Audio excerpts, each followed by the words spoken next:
Hello friends. Welcome to Audiobook Daily. Today we'll talk about Discipline is Destiny, The Power of Self-Control by Ryan Holiday. A young athlete once stood on the track, heart pounding, sweat dripping, as the sun rose behind him. He had no audience, no coach shouting in the background, just silence and the sound of his own breath.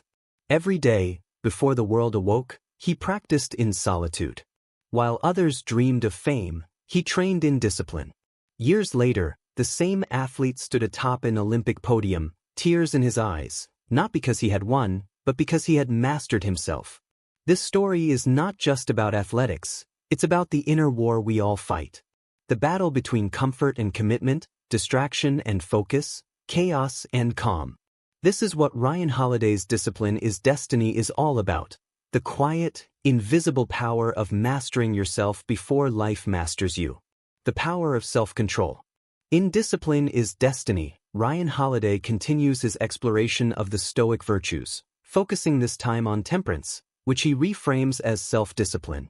Drawing wisdom from ancient Stoicism and modern life, he argues that the highest form of freedom is found through self-control. True greatness, he says, is not about talent or luck. It's about consistency, restraint, and doing what needs to be done, even when it's hard. 1. The foundation, mastering the body. Holiday begins by reminding us that the first step toward discipline begins with the body.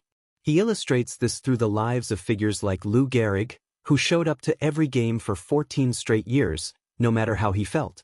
His consistency was his greatness. Holiday writes that discipline is not about punishment.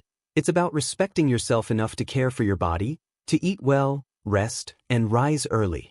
Small choices, sleeping on time, controlling your impulses, practicing moderation, build the foundation of mastery. As Epictetus said, no man is free who is not master of himself. He warns against indulgence and excess, comparing them to chains disguised as pleasures. Whether it's overworking, overreading, or overindulging in distractions, every lack of control steals a piece of your freedom. 2. The mind, focus and restraint. Once the body is disciplined, the next battlefield is the mind. Holiday explains how emotions, impulses, and pride can sabotage our potential.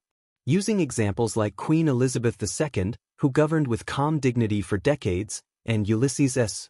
Grant, who mastered his temper in moments of national crisis, Holiday shows that inner restraint is the mark of true strength.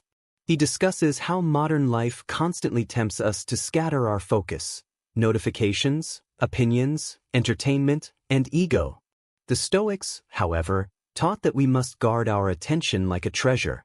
What you focus on grows, what you neglect dies. Discipline is the art of saying no to what doesn't serve your purpose. Ryan Holiday writes, "The person who has command of himself commands the world." Every act of control, resisting anger, avoiding procrastination, staying humble, sharpens the mind's edge. It's not about perfection, but persistence. 3. The soul, purpose and balance. The final section of the book moves deeper, to the discipline of the soul. Here, Holiday explores how self-control is not just about denial but direction. Discipline is not a cage, it's a compass. It's what allows you to serve something greater than yourself, your purpose, your art, your duty. He contrasts the lives of the reckless and the restrained. The reckless chase short-term pleasure, burning bright but briefly. The disciplined move steadily, guided by principle, building legacies that outlast them. Holiday brings in the example of Mahatma Gandhi, whose life was built on radical self-discipline. His fasting, simplicity, and restraint weren't acts of suffering but of strength. They gave him moral clarity and power far beyond weapons. The message is profound. Discipline gives you peace. When your actions align with your values, when you control what you can and release what you can't, life becomes simpler, lighter. You move through the world with grace and confidence. 4. The balance of ambition and restraint. Holiday doesn't romanticize discipline as cold rigidity. He emphasizes balance, the golden mean of Aristotle. Too much self-denial becomes cruelty, too little becomes chaos. Discipline should enable joy, creativity, and connection, not kill them.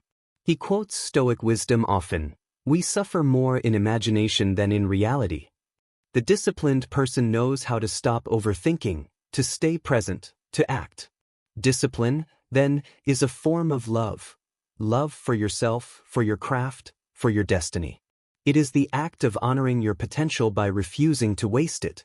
The inner victory. That same athlete from the beginning of our story still runs every morning. The medals now sit in a dusty box.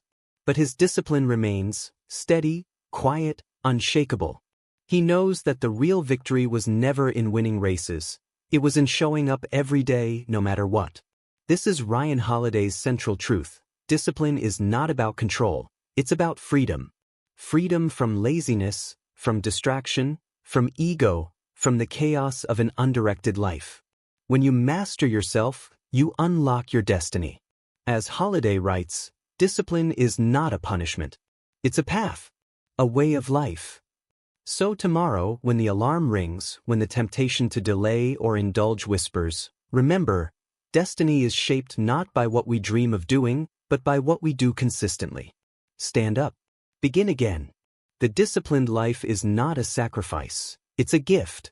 Because in mastering yourself, you discover your true power, the power to become who you are meant to be. Thank you for listening. See you in next Audiobook Daily.